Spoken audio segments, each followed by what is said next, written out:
We're back. This is a Middle Perch live on the internet. I am MTK on the MIC.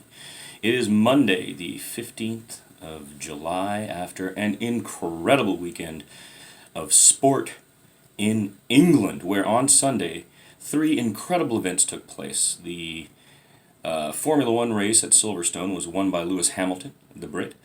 The Wimbledon final between Novak Djokovic and Roger Federer was one of the greatest matches ever played. Went to 5 sets, went to 12 versus 12 games in the 5th set, and led to the first ever by points tiebreak. Fantastic match, which was going on at the exact same time, both of those events, and the tennis was ending at the exact same time as the Cricket World Cup final, which takes place only over 4 years and is only in England, where the game was invented in the 16th century, every 20 years, and where England has never won the World Cup, was decided by the most amazing match in cricket history. The greatest one-day match in cricket history, it's being called. Certainly, possibly the greatest World Cup final ever played. New Zealand, who was there after an incredible journey, using bowling and brilliant fielding and almost genius captain's decision-making by Kane Williamson, had defeated India as big underdogs in the semifinal to arrive in the final versus England, won the toss and decided to bat first, even though their bowling is their strength and their fielding. Believing that the pitch would allow them to win, they set a figure of 241 runs, which is not huge. There have been runs as high as 350, 380, 265, 285, 295. 241 runs looked like something that the British side could probably catch. So they take the break, they come back for the second innings, the innings of England, who are chasing 242, and an incredible, fantastic bowling performance by New Zealand, fantastic fielding performance by New Zealand, makes this pitched battle occur in the British innings. It comes down to the last few overs, and in an amazing play, Ben Stokes hits a ball. It goes deep to the field. They're desperately trying to get 2 runs out of it, and the fielder's trying to stump them and throws the ball all the way in. It's approaching the wicket to hit the wickets and get him out. Stokes is diving with the cricket bat out in front of him, and the ball hits the bat and is diverted to the field, which is 4 more runs. So they're given 6 runs, and suddenly they only need 3 runs from 2 balls to win the match. This happens in a freakish moment. And the next 2 balls, they don't get 3 to win. They only get 2. They're stumped out trying to get the 3rd. So for 8 hours, these men played. 8 hours they played, and the result was level, exactly tied at 241, including this amazing play in the last over, which was an accident. So now they have to play the first ever super over in the World Cup final, which has never happened.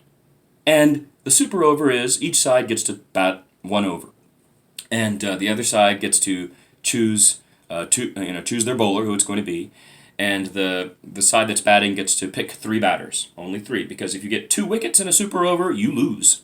If you have 2 wickets taken, you lose. So England has to bat first because it switches order. New Zealand bowls, and they get 15 runs off of the Kiwi bowler. And now it's the New Zealanders' turn, and they're batting against Jofra Archer, one of the youngest players on the British side. A man with very little experience is now bowling the super over and trying to hold 15 runs. By the way, the most number of runs scored against him, 15. And it comes down to the last ball, and New Zealand gets stumped out for the 16th run, so they get 15 exactly. So they tied the super over as well. So the match is tied after 9 hours of play, and it's decided by a rule which is some people are disappointed in, many people are, because many people felt this should just have been called a draw, and the 2 nations should have shared the trophy. It was a staggeringly beautiful, well-contested match of epic proportions. It's being called the greatest one-day international match ever played.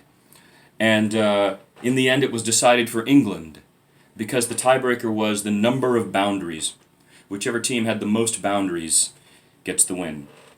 And England, of course, the better batting side, had the most boundaries. And so England won the World Cup for the very first time, though they tied in runs, were level in runs with New Zealand. The heartbreak for New Zealand. The ecstasy for England. It was a staggering experience, and anybody who watched it will never forget it. In a tip of the cap, but not like it wasn't well reserved. In fact, it seems like the perfect balance. Kane Williamson, the captain of the New Zealand side, was named Man of the Tournament, the World Cup 2019 tournament. So though New Zealand lost to England, Kane Williamson was named the Man of the Tournament. It was an incredible day, the greatest cricket I've ever seen in my life. And if you want to do yourself a favor, you should check out the highlights, or at least see the final over and the super over. To be even more poetic, if that's possible, the man who was batting at the time, and was trying to get that second run, when the ball comes flying in and hits his bat, it was Ben Stokes. And Ben Stokes was born in New Zealand. He's a Kiwi. He was a born New Zealander whose parents moved to England when he was in his teenage years, and he became British, and so plays for the British side. So the man who hit the 15 runs in the over, and who got the crazy accidental bat hit that allowed them to get to the super over, was actually born in New Zealand. And it gets crazier than that. On the play where the fielder grabbed the ball and he threw it all the way in, and these guys were trying to run to get 2 runs, and they would have been out except the ball hits the bat and goes off. On that play, it turns out that the rule was misapplied. The ball hit the bat and rolled to the pitch. To the boundary. That's 4 runs. But they had not gotten there yet for the second run. They had 1 run. They were trying to get there for the second run when the incidental contact happened. So by rule, I believe it's 19.8, law number 19.8 on the cricket book, says that should have been 5 runs. That should have counted as 5 runs, not 6. And so many people are crying that after that, England, instead of needing 3 from 2, would have needed 4 from 2 balls. You couldn't make it up. It was staggering. 6.5 weeks I've been getting up every morning at 4:30 in the morning to watch these matches, devoting time out of my love for cricket to the World Cup, and it was all worth it in this amazing final. Hats off to the Kiwis, to the Black Caps, New Zealanders. I'm so proud of you. What an amazing tournament you had. You defeated India, my favorite team. You defeated the Brits. Well, you leveled with the Brits, and that was an incredible experience. If any of your friends are into cricket, you must get them to tell you about it. And if they didn't see it, make sure they see it. The greatest cricket match I've ever seen in my life. And that brings us to what we're doing today. I'm going to be participating in a show coming up, so I'm doing some painting today, which I haven't been painting in a very long time. That's why the light is down here instead of on my face.